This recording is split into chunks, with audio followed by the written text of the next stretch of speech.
I stared at my phone screen, reading the message for the third time. The words had not changed, but somehow I kept hoping they would rearrange themselves into something less cruel. Julia, I think it's better if you don't come to Vanessa's wedding. You'd ruin the atmosphere. We want everything perfect for her special day. Mom. My own mother had typed those words and hit send without a second thought. I set the phone down on my desk at the Marine Biology Research Center where I worked, my hands trembling slightly. Outside my office window, the Seattle waterfront stretched gray and infinite, matching my mood perfectly. 29 years old, and I was still the disappointment. The daughter who chose studying coral reef ecosystems over law school. The one who wore practical clothes instead of designer labels. The sister who did not fit the image my family wanted to project. Vanessa was getting married in 6 weeks. My younger sister by 3 years had landed exactly the kind of man our parents dreamed about. Gregory, a corporate finance executive with a corner office and a trust fund. Their engagement had been announced at the country club. The wedding would take place at an exclusive vineyard outside Portland, with 200 guests and a price tag that made my annual salary look like pocket change. And I was uninvited. I picked up my phone again and scrolled through the family group chat I had been removed from 2 days ago. I only knew about it because my cousin Bethany had accidentally sent me a screenshot while complaining about her bridesmaid dress. The chat was filled with excited planning, flower arrangements, menu tastings, and absolutely zero mentions of me. My office door opened. Killian walked in carrying 2 cups of coffee, his dark hair damp from the rain outside. He took one look at my face and set both cups down carefully. "What happened?" he asked. Killian worked in the oceanography department on the same floor. We had been dating for 8 months, though my family knew nothing about him. Why would they? They never asked about my life. I handed him my phone. He read the message, his jaw tightening. "Your mother actually wrote this?" Word for word. "Julia, this is..." He stopped, clearly searching for a word that would not be too harsh. Killian had grown up in Dublin, moved to the United States for graduate school, and still sometimes struggled with how casually cruel American families could be to each other. "It's typical," I finished for him. "This is how they've always treated me." He sat down in the chair across from my desk. "Tell me." So I did. I told him about growing up as the daughter who did not quite measure up. About how Vanessa had been crowned the golden child from birth. Prettier, more charming, better at playing the social games our parents valued. About how I had been compared to her at every turn and found wanting. "You're too serious, Julia," Mom would say. "Why can't you be more like your sister?" I told him about the time I won a national science competition at 16, and my parents missed the award ceremony because they were at Vanessa's dance recital. About how they forgot my college graduation because they were helping Vanessa move into her first apartment. About how my research on marine ecosystem preservation had been published in a major journal, and Dad had said, "That's nice, honey," before returning to discussing Vanessa's promotion at the marketing firm. "Every achievement I've ever had has been invisible to them," I said quietly. "But Vanessa sneezes, and they throw a parade." Killian reached across the desk and took my hand. "You know this says everything about them and nothing about you, right?" I wanted to believe him.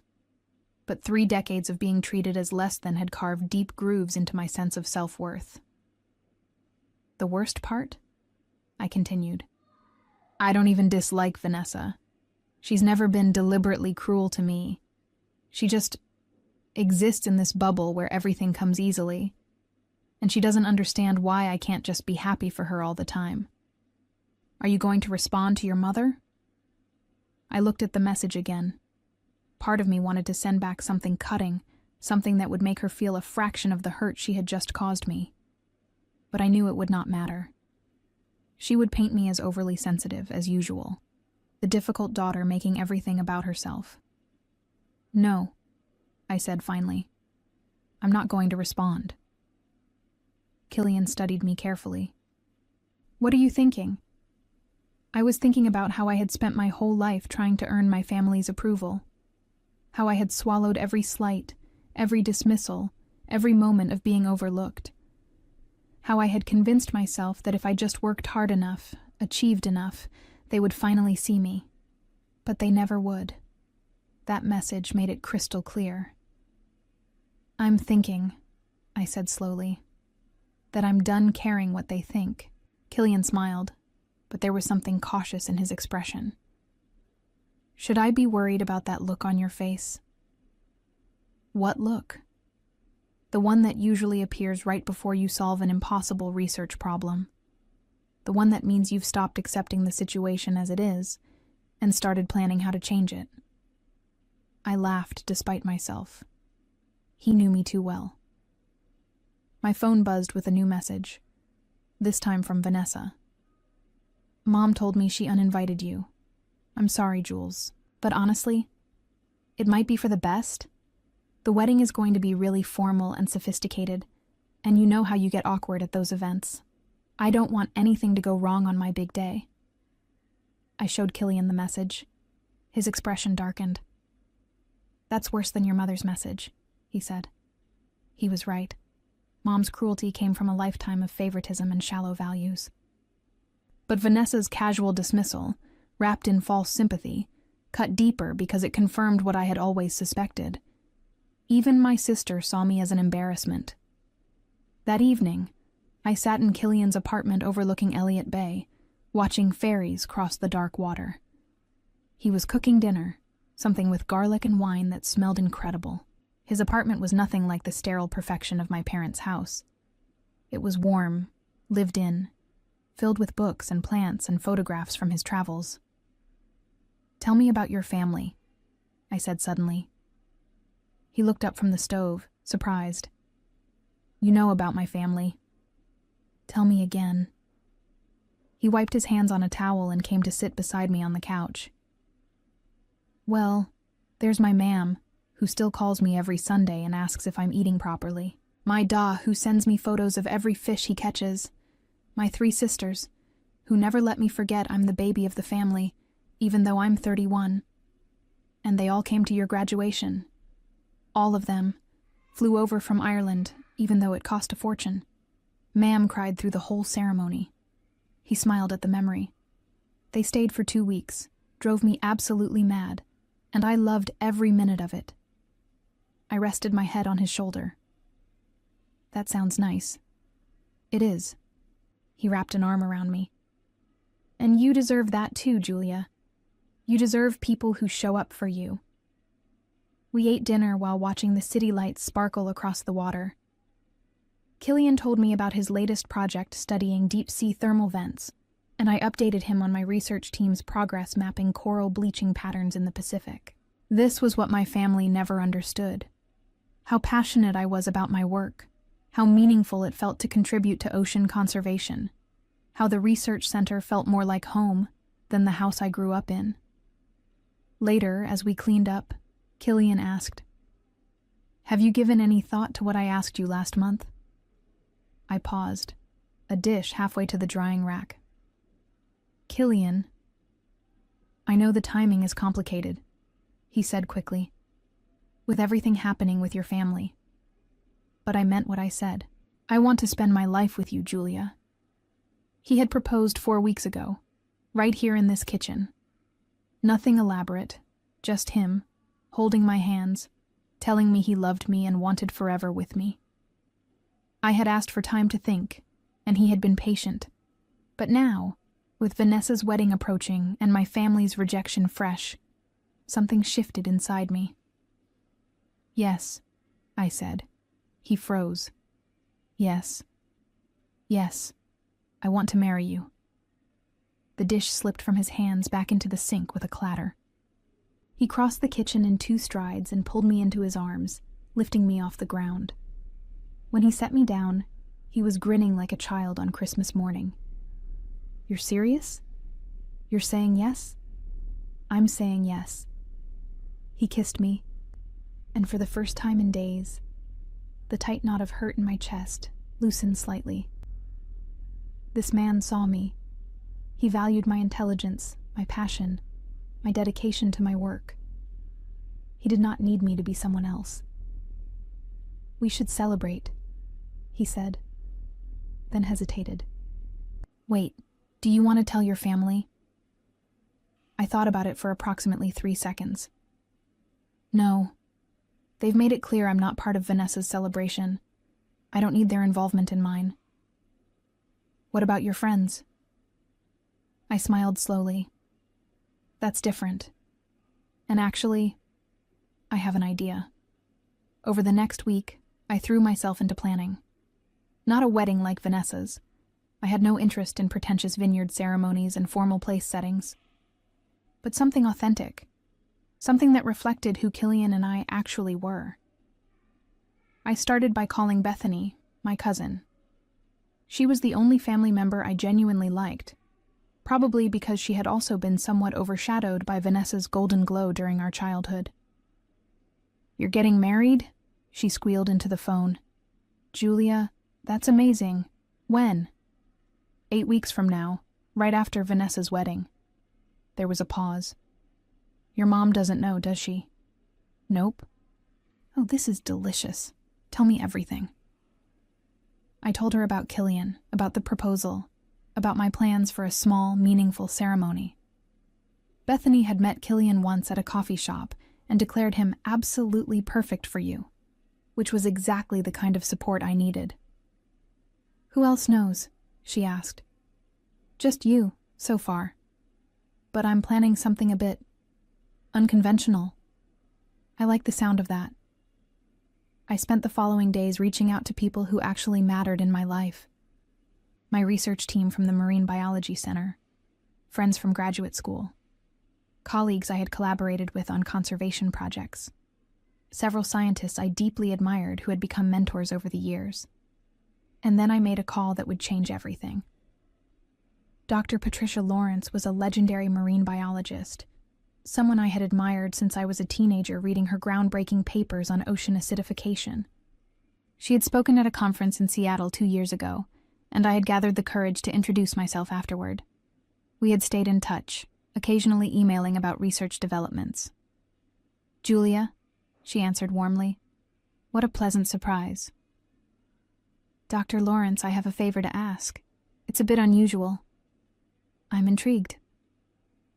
I told her about the wedding, about wanting to create something that honored the work we did and the community we had built, about hoping she might attend. "I would be honored," she said immediately. "But I have a better idea. Let me make some calls." "Calls?" She laughed. "Trust me, my dear. If you're going to do this, let's do it properly." I had no idea what she meant, but something in her voice made my heart race with possibility. Vanessa's wedding dominated every conversation for the next month. My phone buzzed constantly with updates I was not supposed to see. Bethany kept forwarding me screenshots from the family group chat, partly out of loyalty to me and partly because she found the whole situation entertainingly absurd. "Your mother just spent 3 paragraphs discussing napkin folds," one message read. "Vanessa is having a meltdown because the florist suggested cream roses instead of white," said another. I watched this performance of perfection from a distance, feeling oddly detached. A few months ago, being excluded would have devastated me. Now, as I planned my own wedding, I mostly felt relief that I would not have to sit through 5 hours of performative elegance. My own preparations moved forward quietly. Dr. Lawrence had indeed made calls, and the responses had been stunning. 3 other prominent marine biologists confirmed they would attend. A documentary filmmaker who had featured my research on coral preservation said she would love to come. A National Geographic photographer I had worked with on a project in Australia sent his enthusiastic acceptance. "Julia," Killian said one evening, reading through the guest list. "Do you realize who these people are? Scientists and friends. Some of the most respected ocean conservation researchers in the world. There are people on this list with Wikipedia pages." I shrugged, but inside, something warm bloomed in my chest. These were people who valued what I did, who saw my work as important, who wanted to celebrate with me. The wedding venue itself had come together almost magically. One of my colleagues at the research center had a family property on Whidbey Island, a beautiful stretch of beach with views of the Puget Sound. Nothing fancy, but authentic and meaningful.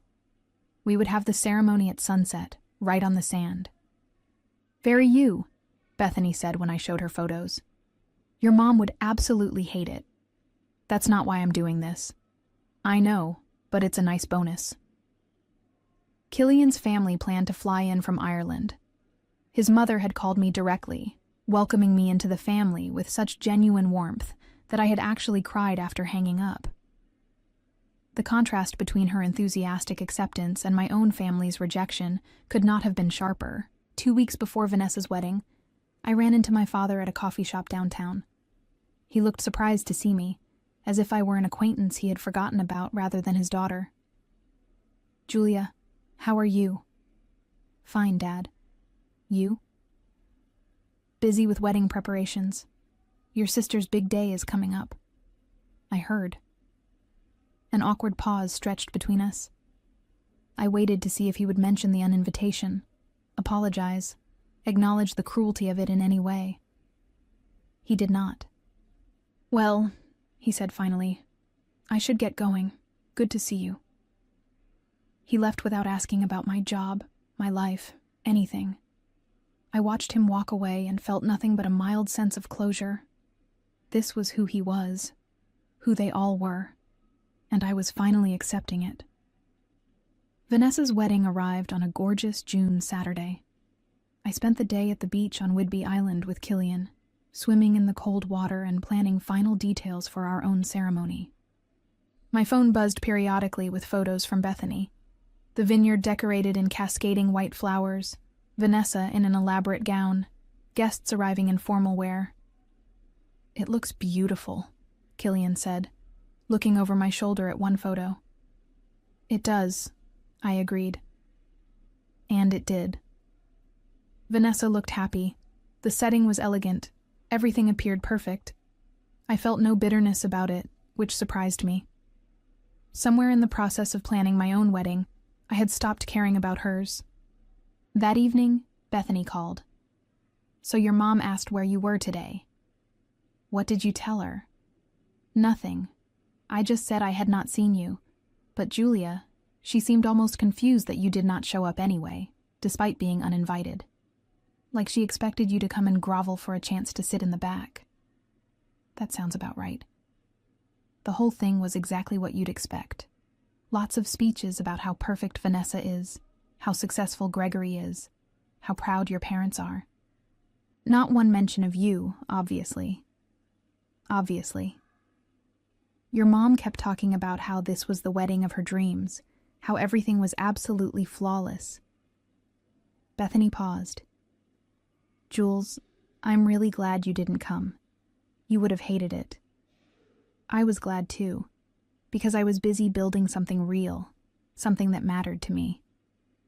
While Vanessa had her performative perfection, I had assembled a guest list of people who actually knew me, who valued me for who I was. 3 days after Vanessa's wedding, Dr. Lawrence called me. "Julia, I've been contacted by someone interesting, a producer from a streaming platform that creates documentary content. They're developing a series on ocean conservation efforts, and they want to feature your coral reef research." My heart jumped. Seriously? Very seriously.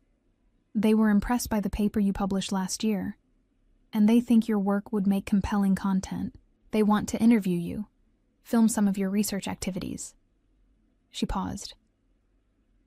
They mentioned they'd also like to capture some personal moments. They specifically asked if there were any upcoming significant events in your life. I smiled slowly. Actually, there might be. I thought so. I may have mentioned you were getting married soon. Dr. Lawrence. They want to feature it, Julia.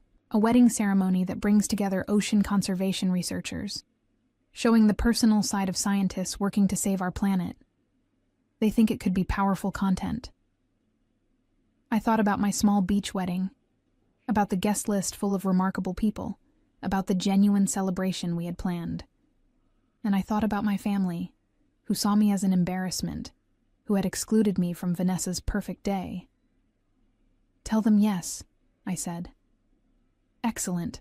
I'll make the arrangements. Oh, and Julia, they have a substantial social media presence, millions of followers. Whatever they feature tends to go viral." After we hung up, I sat very still, processing what had just happened. Killian found me on the couch, staring into space. "What's wrong?" "Nothing's wrong," I said slowly. "Something's just very right." The production team arrived on Whidbey Island 3 days before the wedding. They were smaller than I expected. Just 5 people with cameras and equipment, led by a woman named Sophia who had kind eyes and moved with quiet efficiency. "We're not here to make this into a spectacle," she assured me during our first meeting. "We want to capture something authentic. The connection between personal commitment and professional dedication, love and conservation intertwined."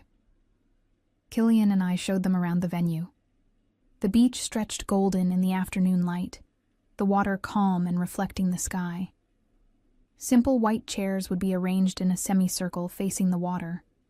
No elaborate decorations, just the natural beauty of the coastline. "This is perfect," Sophia said, already framing shots with her hands. "Can you tell me about some of your guests?" I handed her the list. She read through it, her eyebrows rising steadily higher. Dr. Patricia Lawrence, Professor James Okoye, Dr. Yuki Tanaka. She looked up at me. "Julia, do you realize this is essentially a who's who of marine conservation science? They're my friends and mentors. They're legends." She smiled. "This is going to be incredible content. Our platform's audience is going to love this. A young scientist marrying the love of her life, surrounded by the community working to save our oceans. It's exactly the kind of positive, inspiring story we need." Over the next few days, they filmed B-roll footage of the island, interviewed some early arriving guests about ocean conservation, and captured Killian and me walking along the beach discussing our research. It felt natural, unforced. They were documenting our lives, not staging a performance. Killian's family arrived from Ireland 2 days before the ceremony. His mother swept me into a hug the moment she saw me, declaring me even lovelier than in the photos. His father shook my hand with genuine warmth, and his 3 sisters immediately adopted me as their own. Finally, another woman to balance out this family, the oldest sister, Siobhan, said, "We've been outnumbered by brothers-in-law for too long." That evening, we all gathered for dinner at a local restaurant. The production team filmed a bit of it. The laughter, the stories, the easy warmth of Killian's family welcoming me. His mother told embarrassing stories about Killian as a child, and his father raised a glass to the brilliant woman who somehow agreed to marry our boy. I excused myself to the restroom at one point and checked my phone. 3 missed calls from my mother. I stared at the notifications, debating whether to listen to the voicemails. Curiosity won. "Julia, your father and I heard a rumor that you're getting married this weekend. Obviously that can't be true, since you would have told us about something so important. But Bethany mentioned something, and now I'm concerned. Call me back immediately." The second message was sharper. "Julia, this is ridiculous. If you're actually planning some kind of wedding, you need to inform your family. We have a right to know about these things. And frankly, after we just spent a fortune on Vanessa's beautiful wedding, the least you could do is give us some warning before planning your own." The third message made me smile. I spoke with Bethany again. She says you really are getting married on Saturday, on a beach. "Julia, what are you thinking? A beach wedding? That's so informal. And apparently you've invited complete strangers but not your own family? This is unacceptable. Call me." I deleted all 3 messages and returned to the table, where Killian's mother was showing everyone photos of their family home in County Cork. Bethany called later that night. "Your mom is losing her mind. She's been calling everyone trying to get information about your wedding. I got her messages. Are you going to call her back? No. Good. She doesn't deserve to be part of this. Bethany hesitated. Jules, I have to tell you something. Vanessa knows too. About your wedding. And about the documentary crew. My stomach tightened. How? Someone from the production company posted something on social media. Just a cryptic teaser about an upcoming episode featuring ocean conservation researchers. But they tagged the island, and Vanessa follows every wedding venue in the Pacific Northwest because she's obsessed with judging other people's weddings. She put 2 and 2 together. What did she say? She's furious. Apparently she thinks you're trying to upstage her. She called me demanding to know why you're having some kind of media wedding right after hers. I told her she was being paranoid, but she's convinced you're doing this to spite her. I laughed, surprised by how absurd it sounded. Everything isn't about her. Try telling her that. Your whole family is in an uproar. They're saying you're being deliberately hurtful, that you're trying to steal Vanessa's thunder, that you're being selfish and attention-seeking.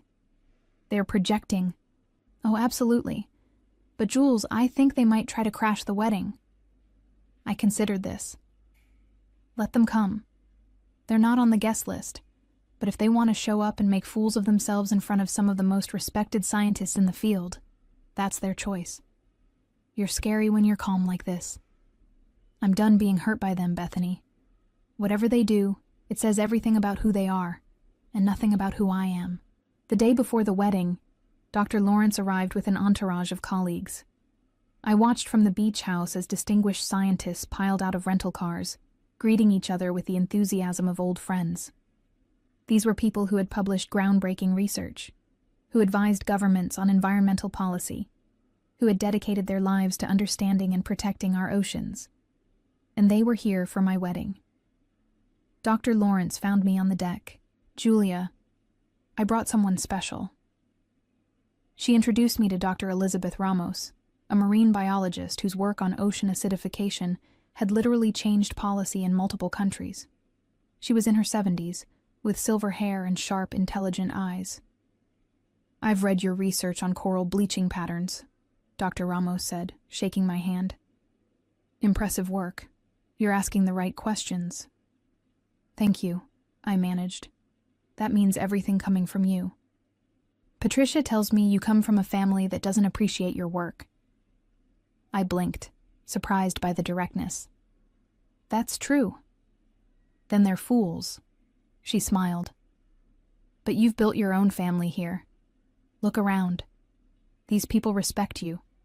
They value what you contribute to this field. That's worth more than blood relations who can't see your worth. I felt tears prick my eyes. Thank you. That evening, the production team conducted interviews with various guests about the importance of ocean conservation. I watched Dr. Lawrence talk passionately about the next generation of scientists, specifically mentioning my research as an example of innovative thinking in the field. Professor Okoye discussed the need for more young women in marine biology, using me as a model of someone making significant contributions early in her career. Sophia pulled me aside. Julia, I need you to understand something. This content is going to reach millions of people. Our platform has a massive following, and this story, the wedding, your work, this community of scientists, it's exactly the kind of narrative that resonates. Are you prepared for that kind of attention? I thought about my family, about their obsession with appearances and status, about how they had excluded me from Vanessa's perfect wedding because I was an embarrassment. Yes, I said. I'm prepared. Saturday morning dawned clear and beautiful. I woke up in the beach house to the sound of waves and seagulls, with Bethany asleep in the other bed. She had arrived late the night before, declaring herself my official maid of honor whether I wanted one or not. Big day, she said when she woke up. How are you feeling? Good. Really good, actually. No nerves? About marrying Killian? None. About my family potentially showing up and causing a scene? A little. She sat up. If they show up, I'll handle them. You just focus on your day. The production team arrived early to capture getting ready footage. They filmed me in a simple white dress. Nothing elaborate, just something that felt like me. Comfortable, elegant, appropriate for a beach ceremony. Bethany helped with my hair, leaving it down in loose waves. "You look beautiful," she said, "and more importantly, you look happy." Guests began arriving around 3 in the afternoon. I watched from the window as rental cars pulled up, disgorging scientists from around the world. The documentary crew moved among them, capturing conversations about ocean conservation, climate change, the importance of research funding. Then I saw my mother's car. She pulled up with my father, Vanessa, and Gregory. They climbed out, and even from a distance I could see my mother's disapproving expression as she surveyed the casual beach setting. "They actually came," Bethany said, spotting them too. "Of course they did. They couldn't stand the idea of missing out on something." Sophia appeared at my door. "Julia, there are some people here who aren't on the guest list. They're claiming to be your family. They are my family. Do you want them to stay?" I thought about it. Part of me wanted to have them escorted away, to exclude them the way they had excluded me. But a better idea formed. "Let them stay," I said. "Seat them in the back. And Sophia, make sure your cameras capture their reactions." She smiled slowly. "I like how you think." The ceremony was scheduled for 5 in the evening, time to catch the golden light before sunset. I waited in the beach house while Killian took his place near the water. Through the window, I could see the assembled guests, over 100 people, many of them recognizable from their published work, their TED Talks, their contributions to ocean science. And in the very back row, looking deeply uncomfortable, sat my family. Dr. Lawrence appeared at my door. "Ready? You're walking me down? If you'll have me. I know I'm not your father, but I'd be honored to stand in." My father was 20 yards away, but he had never really been present in my life. Dr. Lawrence had been more of a mentor and supporter than he had ever been. "I'd love that," I said. We walked together down the sandy aisle between the chairs. I saw Killian waiting for me, his eyes bright with emotion.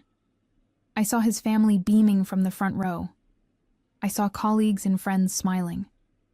And I saw my mother's face in the back, her expression cycling between shock and confusion as she took in the distinguished guests surrounding her. The ceremony was conducted by a retired marine biology professor who had known both Killian and me during our graduate studies. He spoke about the ocean, about the currents that bring things together, about the importance of finding a partner who understands your passion and purpose. Killian and I had written our own vows. When it was my turn, I looked at him and felt nothing but certainty. "I promise to support your research, even when it takes you to the other side of the world," I said. "I promise to celebrate your discoveries and help you through your frustrations. I promise to be your partner in saving the oceans we both love, and I promise to build a life with you that's based on what we value, not what anyone else expects of us." He wiped his eyes. When he spoke, his Irish accent thickened with emotion. "I promise to see you, always, to value your mind and your heart equally, to stand beside you as you change the world with your research, to remind you of your worth when you forget it, and to love you exactly as you are, without asking you to be anyone else." We exchanged simple silver rings. We kissed as the sun began its descent toward the horizon, painting the sky in shades of gold and pink. And our guests erupted in applause, not polite, formal clapping, but genuine, enthusiastic celebration. The reception was held right there on the beach. No formal dinner service, no assigned seating. Instead, we had a seafood barbecue, with long tables where guests mingled freely. The production crew moved through the crowd, capturing conversations between Nobel laureates and young graduate students, between documentary filmmakers and research assistants. I watched my mother approach one of the tables, clearly trying to figure out who these people were. She stopped a man who was chatting enthusiastically about deep-sea exploration. "And how do you know the bride?" I heard her ask. "Julia? We collaborated on a research paper about coral bleaching in the South Pacific. Brilliant mind. Her work on ecosystem adaptation is going to be foundational in the field." He extended his hand. "Dr. James Okoye. I teach at Oxford." My mother's face went pale. She moved to another group, where Dr. Lawrence was holding court. "Julia was one of the most promising young scientists I've encountered in decades," Dr. Lawrence was saying.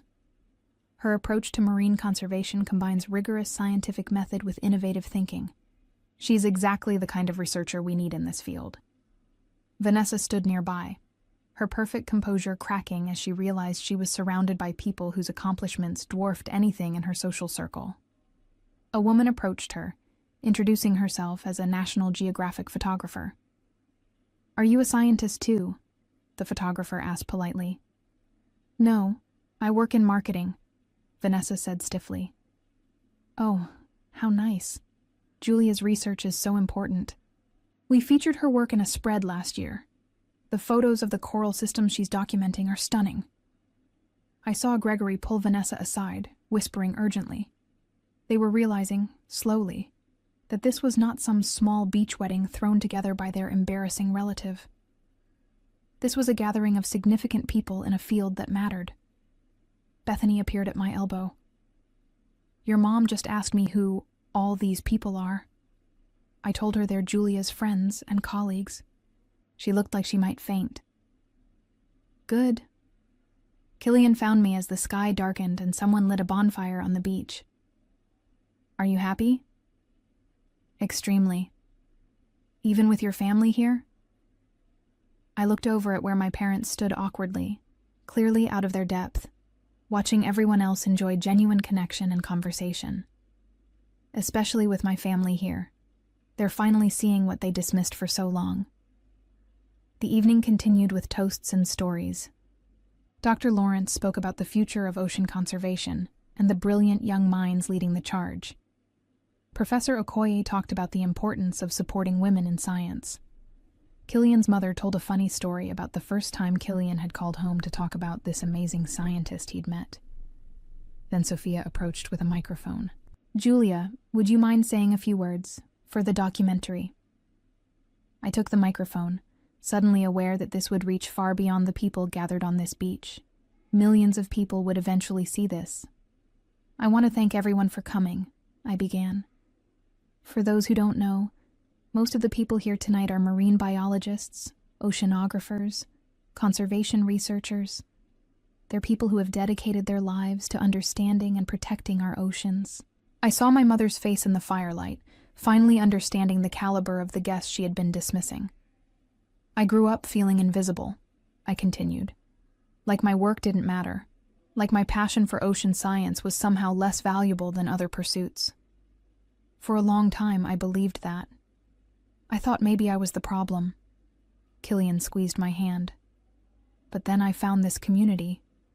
I found people who valued questions over appearances, who measured success by contribution rather than status, who saw worth and dedication to something bigger than ourselves. I looked around at the assembled guests. "You taught me that family isn't just about blood. It's about who shows up for you, who celebrates your victories, who sees you for who you actually are." The crowd applauded. I handed the microphone back to Sophia, who was wiping her eyes. My father approached me shortly after.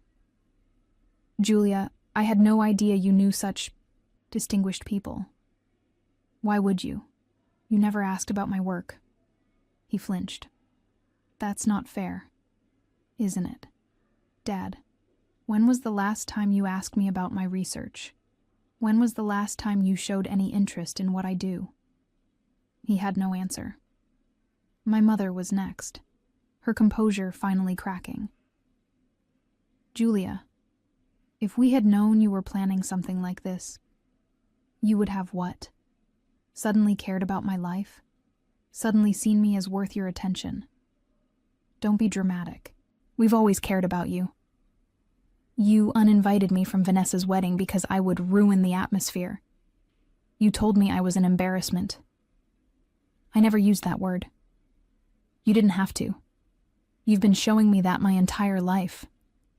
I kept my voice calm, factual. I'm not angry anymore, Mom. I'm just done.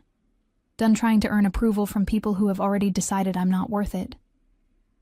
Vanessa appeared, Gregory trailing behind her. Julia, this is all very impressive, but did you really have to plan this right after my wedding? It feels deliberately spiteful. I stared at my sister. Vanessa, I got engaged before you did. I just didn't tell you about it. And I planned a wedding that reflected what Killian and I actually value. None of this was about you. Then why the documentary crew? Why all these important people? Why make such a big production? This isn't a production. This is my life. These are my friends. This is the community I've built. I gestured toward the beach, where scientists were laughing around the bonfire. I'm sorry if it threatens you that I have something meaningful, but that's not my problem to solve. Gregory spoke up. I think what Vanessa means is that it seems calculated, like you're trying to prove something. I'm not trying to prove anything to you, I said quietly. I don't need your validation anymore. Any of you. Bethany materialized at my side. I think it's time for you all to leave now. We're family, my mother protested. You can't just... Watch me, I said. You excluded me from Vanessa's wedding because I didn't fit your image of perfection. Now you're excluded from the rest of my celebration because you don't fit my definition of family. Seems fair. They left finally, climbing into their car and driving away into the darkness. I watched their taillights disappear and felt nothing but relief.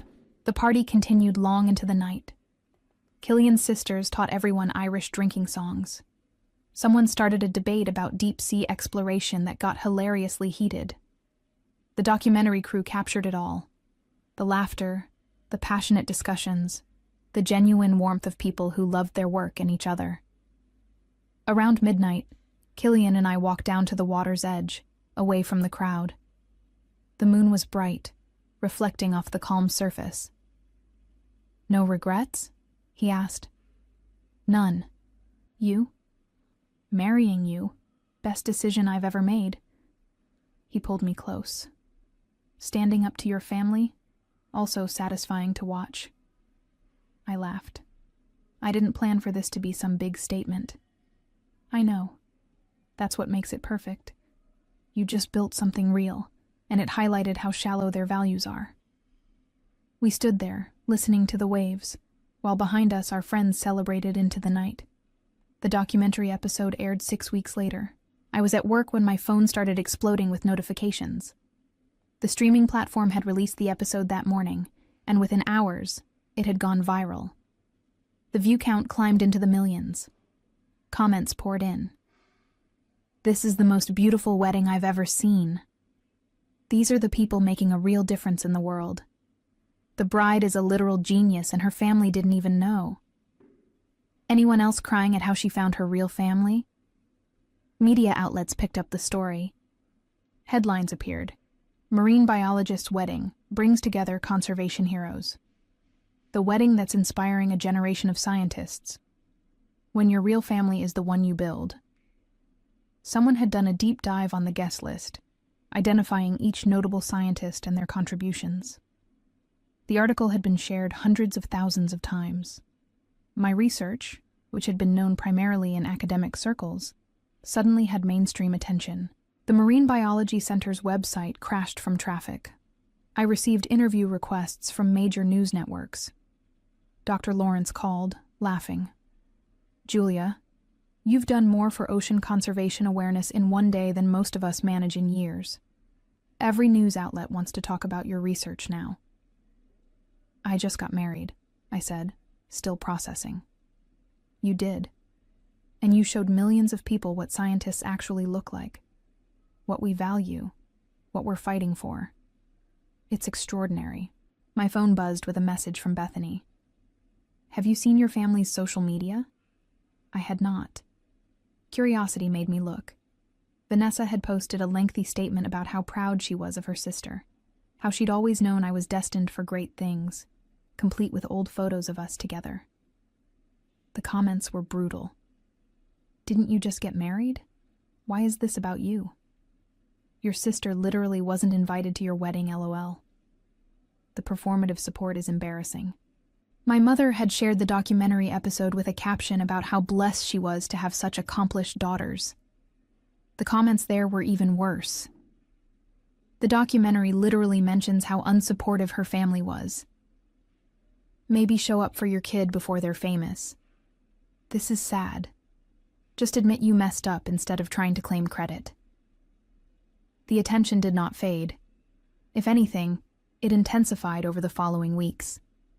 The documentary episode became one of the most watched pieces of content on the platform. News outlets continued to feature stories about the wedding, about ocean conservation, about the community of scientists working to protect marine ecosystems. I was invited to give a TED Talk.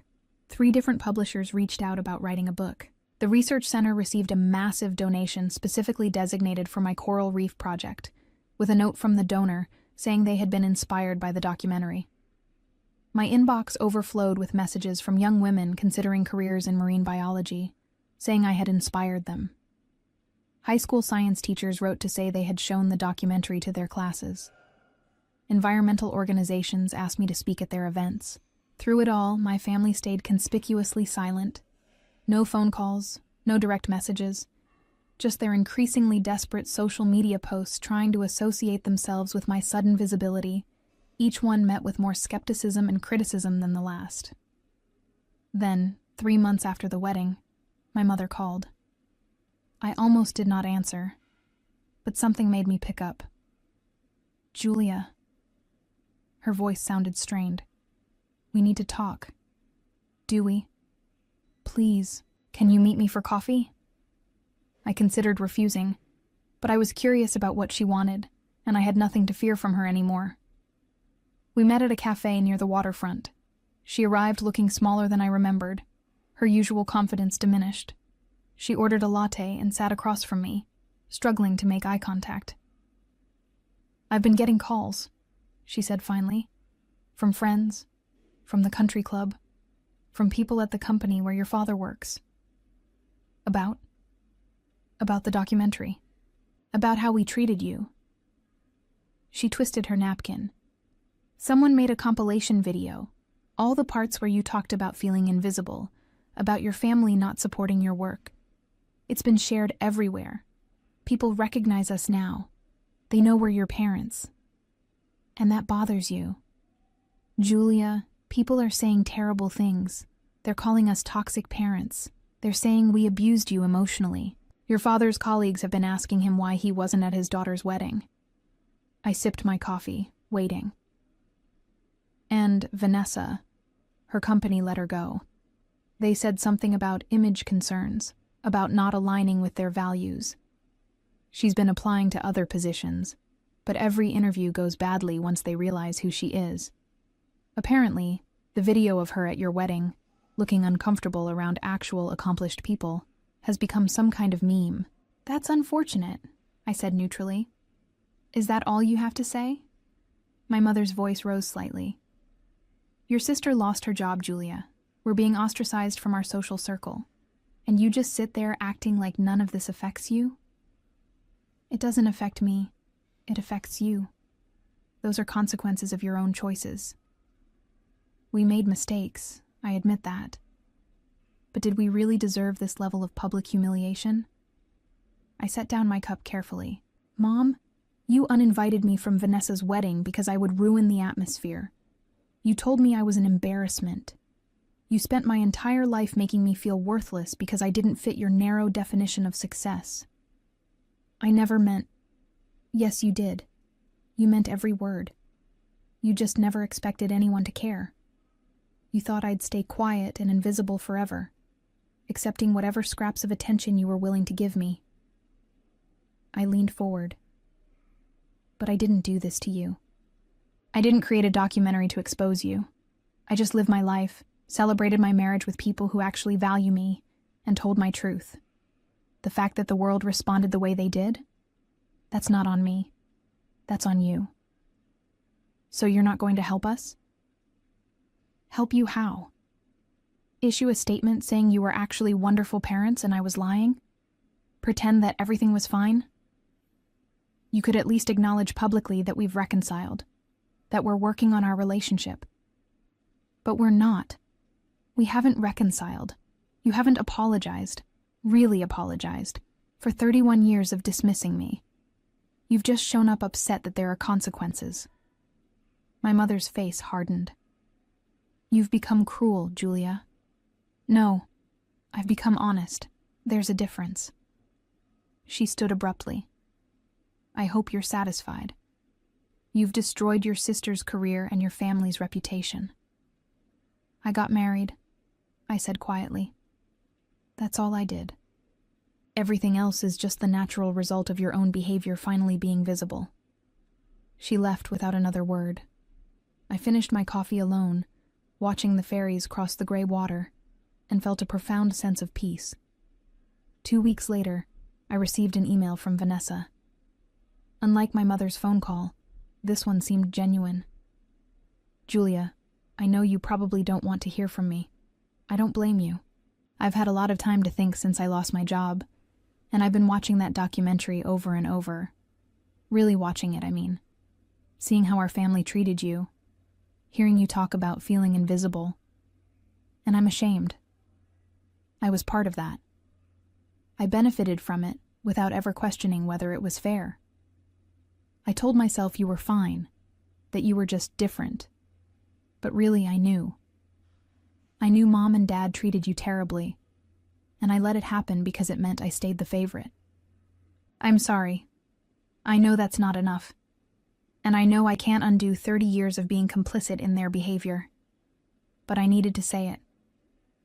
I read Vanessa's email 3 times before responding.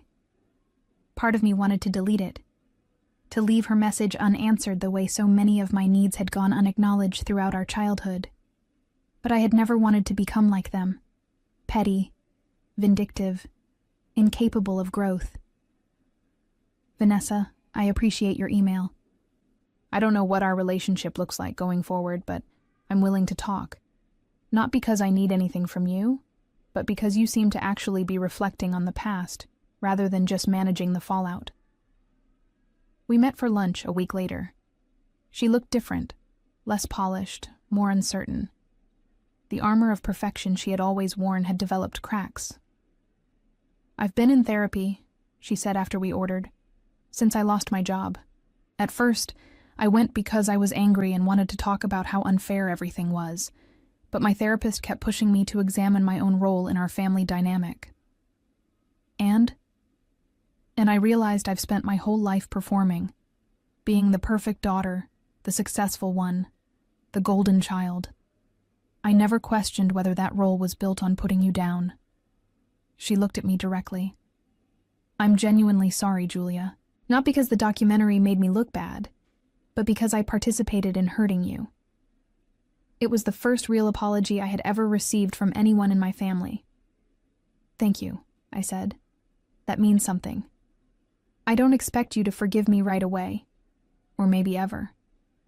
But I wanted you to know that I'm trying to be better. We talked for 2 hours.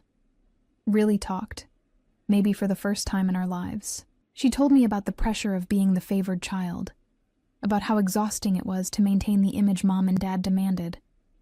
I told her about years of feeling like a ghost in my own family, about finally finding people who saw me. Your wedding looked amazing, she said quietly. Not just the setting or the production, but the people.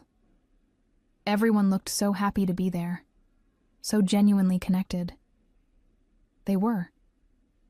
My wedding was beautiful, but it wasn't real. It was a performance for 300 people, most of whom I barely know.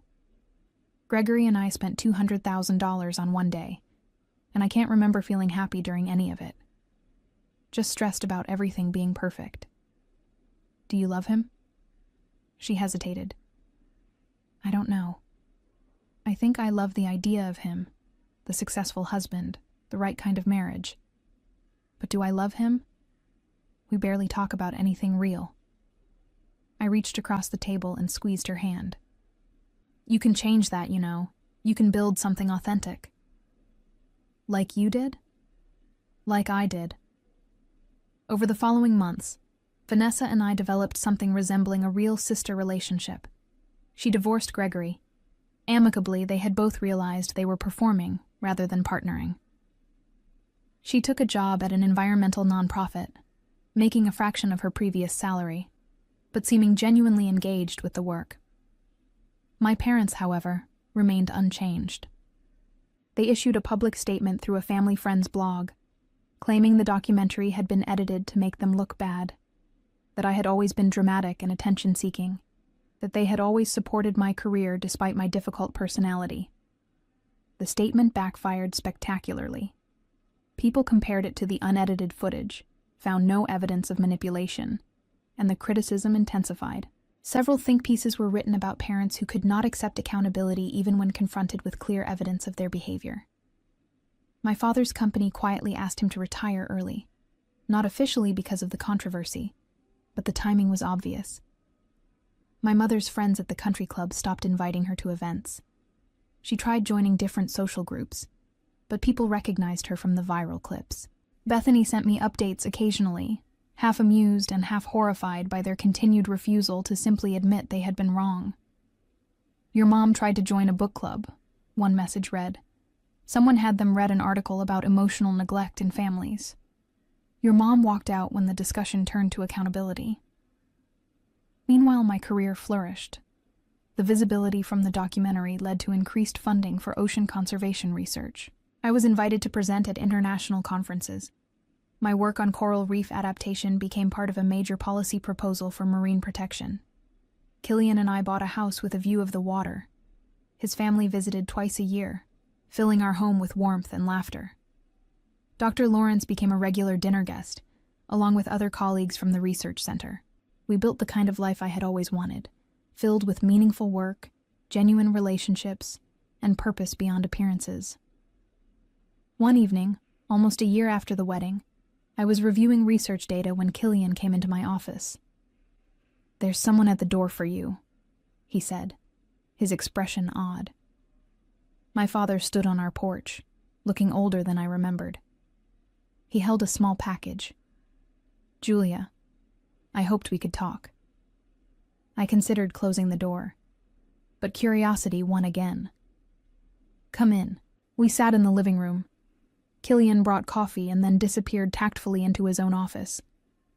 My father looked around at our home, the bookshelves full of marine biology texts, the photographs of research expeditions, the framed publications. "This is nice," he said finally. "Very you." "Thank you." He handed me the package. "I found this while cleaning out the garage. I thought you might want it." Inside was my science fair trophy from high school, the national competition I had won while they were at Vanessa's dance recital, the one they had never acknowledged. I stared at the trophy, a flood of memories returning. I had been so proud of that win, had imagined my parents' faces when I told them. Instead, they had dismissed it with barely a glance, too focused on Vanessa's performance. "Why are you giving this to me now?" I asked. My father shifted uncomfortably. "I've been thinking a lot since the documentary, about the kind of father I was, or wasn't." He paused. "Your mother and I, we got caught up in a certain vision of success, country clubs and corporate careers and maintaining the right image. And we pushed that vision onto both of you girls. Vanessa fit the vision. I didn't." "No, you didn't. And instead of celebrating that, instead of appreciating that you had your own path, your own remarkable achievements, we treated you like a disappointment." He looked at me directly. "That was wrong. I was wrong. Are you apologizing?" "I'm trying to. I'm not good at this." He rubbed his face. "I watched that documentary, Julia. I watched it alone, after your mother went to bed, and I saw myself through your eyes. The father who missed your graduation, Who never asked about your research? Who wasn't at your wedding? His voice cracked slightly. Who made his daughter feel invisible? I said nothing, waiting. I can't undo 31 years of being a bad father. I know that. And I'm not here to ask for forgiveness or to make myself feel better. I just wanted you to know that I see it now. I see what I did. What I failed to do. Why now? I asked. Because of the public attention? Because people are judging you? Partly, he admitted. I won't lie about that. The criticism hurt. But also, I watched you in that documentary. I saw you with those accomplished people, with Killian's family, with your colleagues. I saw you happy in a way I've never seen before, and I realized I didn't know you at all. My own daughter, and I had no idea who she really was. You never asked. No, I never asked. He set down his coffee cup with shaking hands. I don't expect this to fix anything. I don't expect you to suddenly want a relationship with me, but I needed to say it. To actually apologize, not to manage the optics, but because you deserve better than what I gave you. We sat in silence for a long moment.